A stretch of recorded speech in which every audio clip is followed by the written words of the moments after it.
بسم اللہ الرحمن الرحیم۔ السلام علیکم سامعین، یہ کاشان بصیرت کا آڈیو بک سیشن ہے جہاں پر ہم بہت تسلی سے اور بہت بہترین کتابوں کا مطالعہ کرتے ہیں، اور آج کل میں اور آپ جس کتاب کو مل کر پڑھ رہے ہیں اس کا نام ہے نقوش عصمت، جس کے رائٹر ہیں علامہ سید ذیشان حیدر جوادی۔ ہم نے پچھلی آڈیو میں پیج نمبر 382 کے شروع کے پیراگراف کو پڑھا تھا، اور آج ہم اب اس سے آگے چلتے ہیں۔ آئیے پڑھتے ہیں، اور اس کا ٹاپک ہے علم فقہ۔ جو ہمارا یہ سلسلہ چل رہا ہے اس میں فقہ کے حوالے سے بہت ساری باتیں ہم پڑھ چکے ہیں۔ اب اس ہیڈنگ کا نام یہ ہے، آئیے اس کو بھی پڑھ لیتے ہیں۔ دینی معلومات کے بارے میں اپنے اصحاب کو تلقین کرتے ہوئے فرمایا، علم دین حاصل کرو کہ یہ بصیرت کی کلید، عبادت کی تکمیل، بلند منزلوں کا ذریعہ اور اعلیٰ مراتب دنیا آخرت کا وسیلہ ہے۔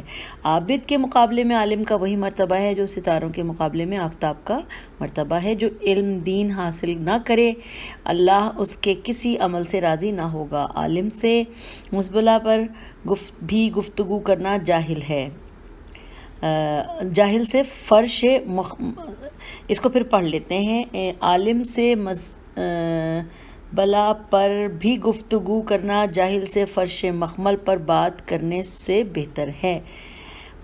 علماء رسولوں کی امانت دار ہیں، اور جب تک کہ دنیا داری میں داخل نہ ہوں، یہی میرے جد بزرگوار کا بھی ارشاد ہے۔ ایک شخص نے عرض کی کہ فرزند رسول صلی اللہ علیہ وآلہ وسلم آخری دنیا داری میں داخل ہونے کا مطلب کیا ہے؟ فرمایا کہ سلاطین کی پیروی، کہ ایسا کرنے والے علماء سے احتیاط کرنا بہرحال ضروری ہے۔ اب اگلی ہیڈنگ ہے عمل۔ ائمہ معصومین نے عبادات کی طرح کسب معاش کے لیے بھی زحمتیں برداشت کی ہیں، اور اہل دنیا کو یہ درس دیا ہے کہ یہ انسان کا ایک بہترین فریضہ ہے۔ امام جعفر صادق علیہ السلام ہاتھ میں کدال لیے پسینے میں غرق محنت کر رہے تھے کہ ایک شخص نے گزارش کی کہ حضور یہ مجھے دے دیجئے، میں یہ کام کر دوں گا۔ فرمایا، طلب رزق کے لیے آفتاب کی تمازت میں کام کرنا مجھے بہت پسند ہے۔ امام موسیٰ بن جعفر علیہ السلام اپنی زمین میں محنت کر رہے تھے کہ حسن بن علی بن ابی حمزہ کی نظر پڑ گئی۔ عرض کی کہ آپ کیوں زحمت فرما رہے ہیں؟ باقی لوگ کہاں چلے گئے ہیں؟ فرمایا کہ یہ کام مجھ سے بہتر افراد سے نے بھی انجام دیا ہے۔ عرض کی کہ وہ کون حضرات ہیں؟ فرمایا کہ مرسل اعظم صلی اللہ علیہ وآلہ وسلم اور مولا کائنات، اور یہ تو جملہ انبیاء و صالحین کی سیرت رہی ہے۔ اسی کے ساتھ یہ بریکٹ میں من لا یحذرہ الفقیہ جلد 3 صفحہ 3۔ اسی کے ساتھ ساتھ آپ نے اپنی اولاد کو سستی اور کسل مندی سے منع فرمایا کہ اس سے دنیا اور آخرت دونوں کا نصیب برباد ہو جاتا ہے۔ سستی کرنے والا مردوں کے حکم میں ہوتا ہے کہ اس کے پاس کوئی فکر اور تدبیر نہیں ہوتی ہے۔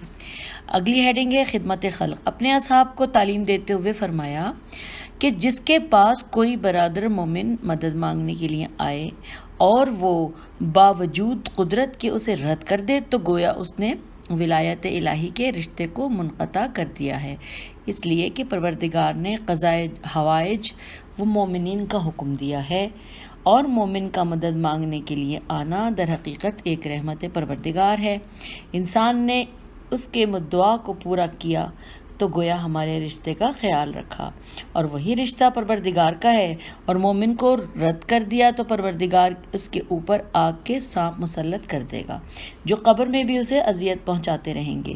روئے زمین پر ایسے بندگان خدا موجود ہیں جو لوگوں کی حاجت برابری کرتے رہتے ہیں، یہی لوگ روز قیامت کے ہول سے محفوظ رہیں گے، اور جو بھی کسی مومن کو خوش کرے گا پروردگار روز قیامت اس کے دل کو خوشحال بنا دے گا۔ یہ بریکٹ میں وسائل الشیعہ باب الامر بالمعروف۔ اگلی ہیڈنگ ہے محاسبہ نفس۔ محاسبہ نفس ایک انتہائی ضروری عمل ہے جس کی طرف ائمہ معصومین علیہ السلام نے اپنے چاہنے والوں کو برابر توجہ دلائی ہے۔ چنانچہ امام موسیٰ جعفر موسیٰ بن جعفر نے بھی فرمایا جو شخص اپنے نفس کا حساب نہ کرے وہ ہم میں سے نہیں ہے۔ محاسبہ نفس کا فائدہ یہ ہے کہ نیکی کرنے والا نیکی میں اضافہ کرتا ہے اور برائی کرنے والا توبہ و استغفار کی طرف متوجہ ہو جاتا ہے۔ تہذیب اخلاق۔ حضرت فرماتے ہیں کہ نیکیاں زیادہ بھی ہوں تو انہیں زیادہ نہ سمجھو اور برائیاں کم بھی ہوں تو انہیں کم نہ سمجھو، کہ قلیل گناہ ہی بڑھ کر کثیر ہو جاتا ہے، اور تنہائیوں میں خدا سے ڈرتے رہو تاکہ اپنے نفس کے ساتھ انصاف کر سکو۔ ماں باپ کے ساتھ بہترین برتاؤ کرو تاکہ جنت تک منحصر رہو، اور برابر تاؤ نہ کرو کہ جہنم تک محدود ہو کر رہ جاؤ۔ اللہ کی نعمتوں کا تذکرہ کرنا شکر ہے اور اس کا ترک کر دینا کفران نعمت ہے۔ نعمتوں کا سلسلہ شکر سے ملا دو اور اپنے اموال کا تحفظ زکوٰۃ کے ذریعے کرو، بلاؤں کو دعاؤں کے ذریعے رد کرو، اور یاد رکھو کہ دعا رد بلا کے لیے ایک سپر ہے۔ اور یہاں پر یہ ختم ہوتا ہے چیپٹر، اور اب آگے ہم چلتے ہیں، لیکن یہ ہے جہاد امام موسیٰ بن جعفر علیہ السلام۔ اس حوالے سے آئیے پڑھتے ہیں۔ ائمہ معصومین علیہ السلام کی زندگی کے بارے میں یہ ایک عجیب و غریب تصور پایا جاتا ہے کہ وہ ہمیشہ حکومت اور اقتدار سے بیزار رہے ہیں اور تنہائی کی زندگی پسند فرماتے رہے ہیں۔ ان کے سامنے جب بھی اقتدار کا مسئلہ آیا تو انہوں نے یہ کہہ کر ٹال دیا کہ ہم اہل آخرت ہیں، ہمیں دنیا کی حکومت سے کوئی واسطہ نہیں ہے، اور ہمارے لیے تسبیح و تہلیل پروردگار ہی بہت کافی ہے، اور ہم اسی سے اپنی عاقبت و آخرت کا انتظام کر لیں گے۔ یہ تصور اس قدر عام ہوا کہ صاحبان علم و فضل نے بھی اس مقولے کو دلیل شرف بنا لیا کہ ہمیں دنیا کے معاملات سے کوئی تعلق نہیں ہے، ہم اللہ والے ہیں، ہمارے لیے گوشہ نشینی اور عزت گزینی ہی بڑی چیز ہے، اور ہماری نجات کے لیے یہی کافی ہے۔ ارباب اقتدار نے اس تصور کو اور بھی ہوا دی اور اس قدر عام کیا کہ اگر کسی صاحب علم و کمال نے اصلاح عالم کا ارادہ بھی کیا تو مخلص عوام نے یہ کہنا شروع کر دیا کہ یہ آپ کی شان کے خلاف ہے، آپ کا کام محراب میں بیٹھ کر تسبیح و تہلیل الہی کرنا ہے، دنیا کا کام اہل دنیا سنبھال لیں گے، آپ کو زحمت کرنے کی ضرورت نہیں ہے۔ نتیجہ یہ ہوا کہ اہل دنیا کو کھل کر کھیلنے کا موقع مل گیا اور اسلامی مقدسات، خدائی احکام، شعائر اسلام، شریعت اسلامیہ سب کھیل تماشا بن گئے، اور جس میں جس قدر تحریف و ترمیم کا امکان تھا اس میں اسی قدر دخل اندازی کی گئی، اور حقیقت کے چہرے کو مسخ کر دیا گیا کہ آج اسلام کی صحیح تصویر کو دین جدید تصور کیا جا رہا ہے۔ اس کا مقصد یہ نہیں ہے کہ ائمہ معصومین ہمیشہ حکومت اور اقتدار ہی کی فکر میں رہیں، اور انہوں نے تسبیح و تہلیل کو معاذ اللہ بیکاری کا مشغلہ قرار دے لیا تھا۔ ایسا تصور خود بھی ایک کفر کے مرادف ہے۔ حقیقت امر یہ ہے کہ وہ حکومت اور اقتدار سے الگ بھی رہے ہیں اور اس سے علیحدگی کا اعلان بھی کرتے رہے ہیں، لیکن اس کے ساتھ ساتھ قیام حکومت کی فکر بھی کرتے رہے، اور ان دونوں میں کوئی تضاد یا اختلاف بھی نہیں ہے۔ بات صرف یہ ہے کہ حکومت و سیاست میں دخل اندازی کے دو طریقے ہیں۔ نمبر 1 سیاست استقلالی، نمبر 2 سیاست اتباعی۔ سیاست استقلالی کا مطلب یہ ہے کہ حکومت کا نظام صاحبان ایمان کے ہاتھ میں ہو اور جس طرح چاہیں اسلامی قوانین کی روشنی میں نظام حکومت کو چلائیں اور سارے معاملات و مقدمات کا خود فیصلہ کریں۔ سیاست اتباعی کے معنی یہ ہیں کہ اقتدار کسی اور کے ہاتھ میں رہے اور صاحبان ایمان جہاز حکومت میں شامل ہو جائیں اور حکومت کے اشاروں پر اسلام کو بھی چلاتے رہیں۔ اسلام جس سیاست کا شدید ترین مخالف ہے وہ جسے مجبوری کے علاوہ کسی شکل میں بھی جائز قرار نہیں دیتا ہے، وہ اتباعی سیاست سے جس کا مطلب ہی در حقیقت اسلامی احکام کی بردباری ہے، اور اس طریقہ کار کو اسلام اس قدر قبیح قرار دیتا ہے کہ اس کے نظام میں ایک مستقل باب ہے اعانت ظالم اور ولایت جار، یہ دونوں ورڈ جو ہیں انورٹڈ کاما میں، جس کے سلسلے میں اسلام نے ہر ایسے کام کو حرام قرار دے دیا ہے جس سے ظالمین کی مدد ہوتی ہے اور ان کے نظام حکومت کو تقویت حاصل ہوتی ہے۔ اس نے اس کام کو صرف صاحبان ایمان کو مصائب سے بچانے کے لیے جائز قرار دیا ہے، ورنہ اسے بدترین تصور کیا ہے۔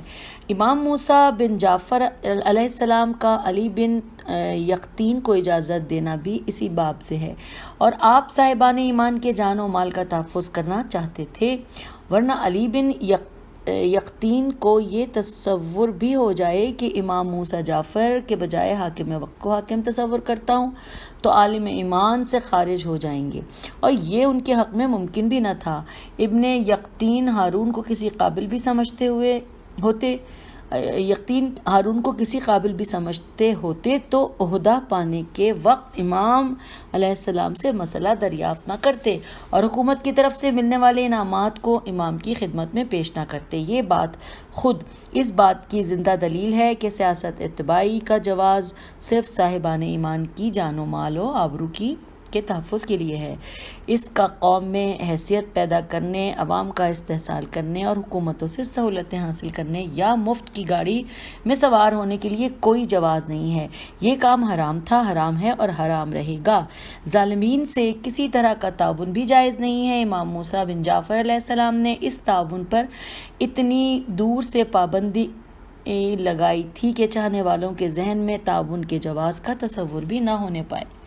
علی بن یقطین نے ابراہیم جمال سے ملاقات نہ کی تو امام نے ابن یقطین کی ملاقات سے بھی انکار کر دیا کہ مبادا ابن یقطین کو عہدے کا غرور پیدا ہو جائے اور سیاست اتباع میں تبدیل ہو جائے۔ سوان جمال سے یہ فرمانا کہ ظالموں کو اونٹ کرائے پر دینا بھی محل خطر ہے کہ اس طرح ظالم کی حیات کی تمنا پیدا ہوتی ہے کہ وہ سفر سے زندہ واپس آئے اور کرایہ وصول ہو جائے، بھی اس بات کی دلیل ہے کہ امام علیہ السلام اپنے اصحاب کو ہر طرح کے امکانی تعاون سے بھی دور رکھنا چاہتے تھے۔ خود امام علی رضا علیہ السلام کا ولی عہد سے مسلسل انکار کرنا اور پھر مشروط طریقے سے قبول کرنا ایک دلیل ہے کہ ائمہ معصومین علیہ السلام سیاست اتباع کے شدید ترین مخالف تھے اور اسلام کے دائرے میں سیاست استقلال کے علاوہ کسی سیاست کو داخل ہونے کی اجازت نہیں دینا چاہتے تھے۔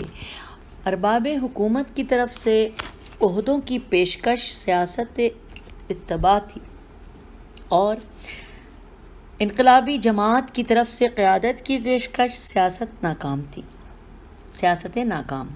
اسی لیے ائمہ معصومین علیہ السلام نے دونوں سے انکار کر دیا اور اس کے لیے بہترین عذر خدمت دین اور عبادت الہی جیسے مشاغل کو قرار دیا، جو صحیح ترین عذر بھی تھا اور اس میں کسی طرح کے تقیہ اور توریہ کی ضرورت بھی نہیں تھی، اس لیے کہ واضح طور سے انکار کر دینا مقابلے کو دعوت دینا تھا اور اس کے لیے حالات سازگار نہ تھے، ورنہ قیام ہی کیوں نہ فرماتے، اور اس کے بعد بہترین عذر عبادت الہی کا مشغلہ تھا، جس میں اپنی طرف سے حکومتوں کو مطمئن بھی کر دینا تھا کہ ہم سے کسی طرح کے انقلاب کا خطرہ نہیں ہے، اور ایک طرح کی ہدایت بھی تھی کہ عبادت الہی کو ترک کر کے حکومت کرنا خلاف اسلام ہے اور یہ حکومت عبادت الہی کے یقیناً منافی ہے، ورنہ حکومت کا واضح جواب ہوتا کہ آپ اہل آخرت ہیں تو آخرت اور حکومت میں کوئی تضاد نہیں ہے، یا عبادت اور حکمرانی میں کسی طرح کا کوئی اختلاف نہیں ہے، دونوں کام ایک ساتھ ہو سکتے ہیں، لیکن حکومت کو معلوم تھا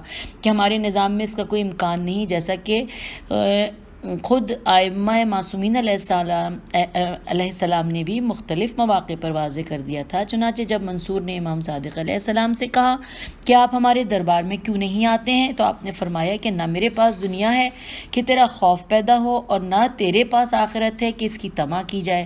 اس نے پھر اصرار کیا کہ برائے نصیحت ہی آیا کیجیے، تو آپ نے فرمایا کہ جسے دنیا کی طلب ہوگی وہ تجھے نصیحت نہ کرے گا اور جسے آخرت کی طلب ہوگی وہ تیرے ساتھ نہ رہے گا۔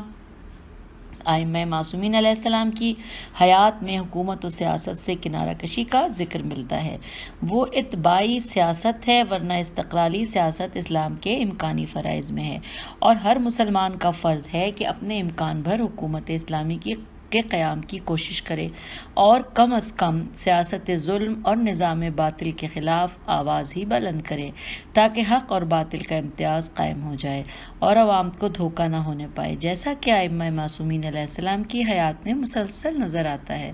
امام موسیٰ کاظم بن جعفر کی زندگی کے ساتھ ایک حادثہ یہ بھی رہا ہے کہ آپ کے جہاد پر حکومتوں نے اس شدت سے پردے ڈالے ہیں کہ اب وضاحت بھی مشکل ہو گئی اور عوام الناس کے ذہن میں صرف یہی ایک تصور رہ گیا ہے کہ مولا پہ انتہائی اسیری گزر گئی، زندان میں جوانی اور پیری گزر گئی۔ حالانکہ انتہائی مظلومیت کے بعد بھی امام علیہ السلام کی زندگی صرف ایسی نہیں تھی۔ آپ سن 128 ہجری میں پیدا ہوئے اور 183 ہجری میں شہادت پائی۔ مجموعی عمر 55 سال ہے۔ 55 سال میں ہارون کی قید کا سلسلہ تقریباً 14 سال رہا، تو باقی 40 سال کی زندگانی تو قید میں نہیں رہی۔ اس سے تو یقیناً کچھ اعمال، اشغال، خدمات اور مجاہدات ہوں گے اور ان کا تذکرہ تو تاریخ میں ہونا چاہیے تھا، لیکن یہ تذکرہ اس طویل زندگانی کے اعتبار سے انتہائی مختصر ہے۔ زندگانی کو طویل اس اعتبار سے کہا گیا ہے کہ امام جواد تو صرف 25 سال ہی زندہ رہے ہیں اور امام عسکری علیہ السلام صرف 28 سال زندہ رہے ہیں، تو اس اعتبار سے 55 سال کی عمر مظالم کے دور میں کچھ کم نہیں ہے۔ لیکن اس کے باوجود اس مختصر تذکرے کے درمیان بھی جہاد مسلسل کی جھلکیاں صاف نظر آ جاتی ہیں۔ آپ نے زندگی کے 20 سال پدر بزرگوار کے زیر سایہ گزارے ہیں۔ اس کے بعد 35 سال آپ کا اپنا دور امامت رہا ہے، اور دور امامت سے مراد منصب امامت نہیں ہے کہ وہ امام اپنے ساتھ لے کر آتا ہے۔ دور امامت سے مراد ہدایت امت کی مستقل ذمہ داری کا دور ہے، اور اس 35 سال میں 4 حکام بنی عباس گزرے ہیں، 10 سال منصور دوانیقی کا دور رہا، 10 سال اس کے فرزند مہدی کا دور رہا ہے، 1.5 سال مہدی کے فرزند ہادی کا دور رہا، اور پھر 13-14 سال ہارون رشید کا دور رہا ہے۔ اور یہ چاروں حکام اپنے وقت کے انتہائی مظالم، جابر، دشمن اہل بیت اور جلاد مشہور تھے، اور امام نے ان کے دور حکومت میں بھی بقدر امکان جہاد کیا ہے اور کسی وقت سیاست اتباع کو رائج نہیں ہونے دیا ہے۔ ان حکام وقت کا مختصر تعارف یہ ہے۔ منصور ایک دانق یعنی ان بریکٹ لکھا ہے پیسہ، تو ایک پیسے کے بخل کی وجہ سے دوانیقی کہا جاتا تھا۔ ایسا دشمن اہل بیت تھا کہ اس کے مرنے کے بعد جب اس کا خزانہ کھولا گیا ہے تو اس میں صرف سادات اور محبان اہل بیت کے سروں کا ذخیرہ تھا، توبہ، اور سب پر شہیدوں کا نام اور ان کا شجرہ لکھا ہوا تھا۔ اس ظالم نے حسنی سادات کو دیواروں اور ستونوں میں زندہ چنوا دیا تھا، توبہ، جس کا ایک مشہور واقعہ یہ ہے کہ ایک بچے کو زندہ دیوار میں چنوایا گیا تو اس نے فریاد کی اور معمار نے ہوا کے لیے ایک سوراخ چھوڑ دیا اور رات کو آ کر باہر نکال دیا۔ بچے نے منت کی کہ میری والدہ کو میرے گھر جا کر میری رہائی کی اطلاع کر دینا کہ وہ پریشان نہ ہوں گی۔ مہدی اس سے بھی بدتر حاکم تھا۔ ابتدا میں اس نے نرمی کا برتاؤ کیا، لیکن اس کے بعد امام کو بار بار مدینے سے بغداد طلب کیا کہ قتل کر دیا جائے، لیکن بفضل الہی کامیاب نہ ہو سکا۔ اسی نے امام علیہ السلام حاکم کو فدق واپس کرنے کا ارادہ کیا تھا، لیکن آپ نے فرمایا کہ اس کے حدود تمام مملکت اسلامیہ کی حدود ہیں اور فدق خلافت کے ایک تعبیر ہے۔ اسلامی حکومت کے بغیر باغ کی کوئی حیثیت نہیں ہے۔ یہ باغ در حقیقت اسلامی حکومت کے استحکام کا ذریعہ ہے، اس کے بغیر ہماری نظروں میں اس کی کوئی اہمیت نہیں ہے۔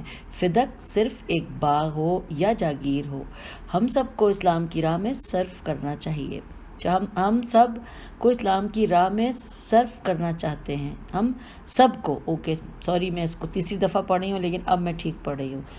پھر یہاں سے پڑھتے کہ فدق صرف ایک باغ ہو یا جاگیر ہو، ہم سب کو اسلام کی راہ میں صرف کرنا چاہتے ہیں، اور یہی ہمارے جد بزرگوار اور جدہ ماجدہ کا مقصد تھا جس کے لیے انہوں نے قیام فرمایا تھا۔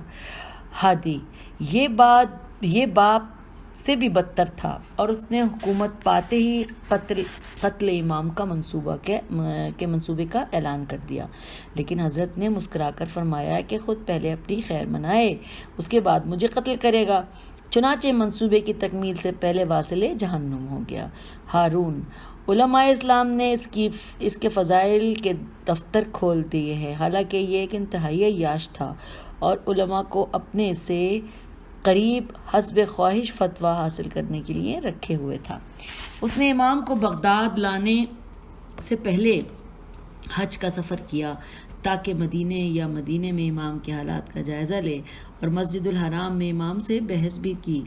جب حضرت نے لاجواب کر دیا تو پھر مدینہ جا کر باقاعدہ ملاقات کی اور یہ طے کر لیا کہ ان کو مدینے سے بغداد طلب کر لیا جائے۔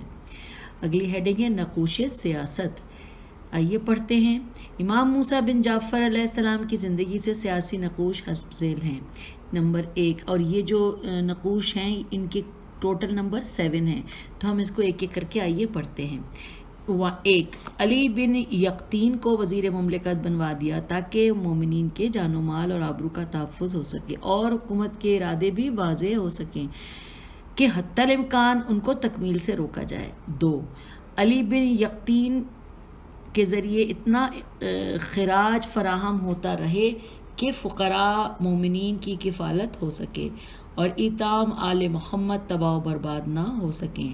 3، اصحاب کو ہر طرح کے تعاون سے باز رکھا تاکہ حکومت سے بیزاری کی فضا قائم رہے اور عوام میں یہ احساس بیدار ہو کہ ایسے افراد ملک خدا میں حکومت کرنے کے اہل نہیں ہیں۔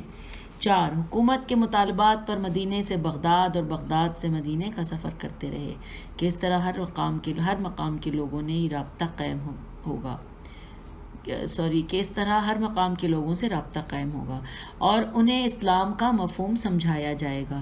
چنانچہ سندی بن شاہق جیسے ملعون کی قید میں بھی رہ کر اس کے بعض گھر والوں کو اپنا ہم خیال بنا لیا اور اس کی نسل میں ایک پورا خاندان محبان اہل بیت کا پیدا ہو گیا۔ نمبر 5، حج کے موقع پر مسجد الحرام میں بیٹھ کر مسائل بیان کرتے رہے اور لوگوں کو اسلام کی عظمت اہل بیت کی جلالت سے باخبر کرتے رہے، یہاں تک کہ ہارون نے مسئلہ پوچھنا چاہا تو فرما دیا کہ باادب کھڑے ہو کر سوال کرو تاکہ لوگوں کو معلوم ہو جائے ہارون جاہل ہے اور جاہل کو حاکم مسلمین بننے کا حق نہیں ہے۔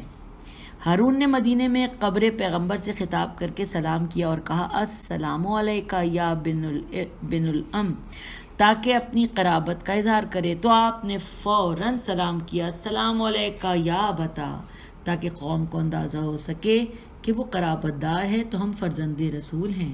نمبر 7، فدق کے حدود بیان کر کے واضح کر دیا کہ ہمارا حق ایک علاقہ نہیں ہے، ہمارا حق پورے عالم اسلام پر ہے جس پر ظالموں نے قبضہ کر رکھا ہے۔ اس کے علاوہ بھی امام کی زندگی میں تبلیغ دین، یہ پوائنٹ تو ختم ہو گئے، اب اس کا آخری پیراگراف ہے پیج 389 میں، اس میں نیچے لکھا ہے کہ اس کے علاوہ بھی امام علیہ السلام کی زندگی میں تبلیغ دین، خدمت اسلام اور تربیت اصحاب کے بے شمار مواقع پائے جاتے ہیں، جس سے اندازہ ہوتا ہے کہ امام موسیٰ بن جعفر علیہ السلام کا کام گوشہ نشینی اور عزلت گزینی نہیں تھا، بلکہ وہ حقیقتاً امام وقت تھے اور امام علیہ السلام نظام اسلام کا ذمہ دار ہوتا ہے اور وہ اپنے امکان بھر قیام اسلام کے لیے جہاد کرتا رہتا ہے۔ اب اس جہاد مسلسل کا آخری نتیجہ کب ظاہر ہوگا اور واقعی نظام عدل و انصاف کب قائم ہوگا، اس کا علم پروردگار کو ہے۔ خدایا ہم ایک ایسی قوم کے طلبگار ہیں جس سے اسلام کو سرفرازی نصیب ہو اور نفاق کو ذلت، ہم تیرے دین کی دعوت دیں اور تیری راہ کی قیادت کریں اور اس طرح دنیا اور آخرت کی کرامت اور عزت حاصل کریں۔ والسلام علی من اتبع الہدی۔ اور اب آگے جو ٹاپک مجھے نظر آ رہا ہے وہ پیج نمبر 390 پر ہے اور اس کا نام ہے جہاد باللسان۔ بہت انٹرسٹنگ لگ رہا ہے، آئیے اس کو پڑھتے ہیں۔ ائمہ معصومین علیہ السلام کی زندگی سراپا جہاد ہے، انہوں نے ہر میدان زندگی میں جہاد کیا اور ہر محاذ پر دین اسلام کے تحفظ کے لیے قربانیاں دی ہیں۔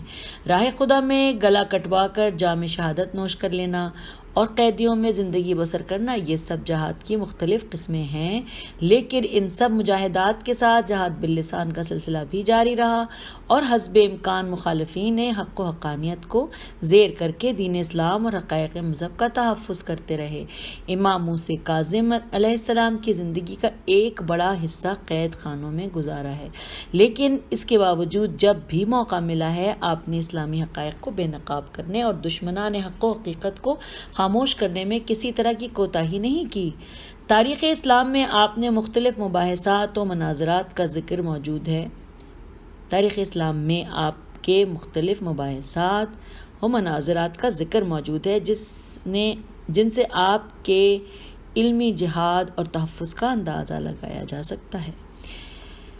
اب نمبر وار انہوں نے دیا ہے، چلیے نمبر 1 ہم دیکھتے ہیں۔ نفی انصاری نے آپ کو ہارون رشید کے دربار میں داخل ہوتے اور حاجب و دربان کو آپ کی غیر معمولی عزت کرتے دیکھ کر نہایت ہی معاندانہ لہجے میں سوال کیا کہ یہ کون بزرگ ہیں؟ اس نے کہا آپ نہیں پہچانتے، آل ابو طالب کے بزرگ موسیٰ بن جعفر ہیں۔